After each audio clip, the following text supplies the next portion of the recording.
France نے اسرائیل کو امریکی ہتھیاروں کی سپلائی کے لیے اپنی فضائی حدود استعمال کرنے سے روک دیا۔ مغربی سفارتکار اور دو ذرائع نے تصدیق کی۔ خبر رساں ایجنسی رائٹرز کے مطابق ایران جنگ کے بعد فرانس کی جانب سے امریکہ کو اپنی فضائی حدود کے استعمال کی اجازت نہ دینا پہلا بڑا قدم ہے۔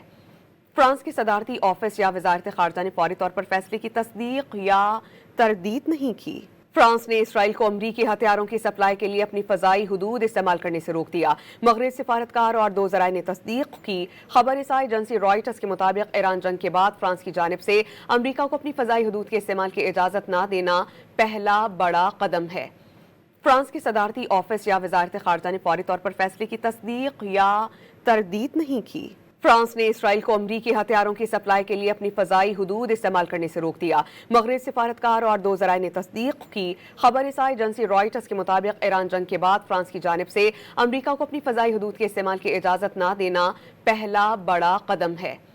فرانس کی صدارتی آفس یا وزارت خارجہ نے فوری طور پر فیصلے کی تصدیق یا تردید نہیں کی۔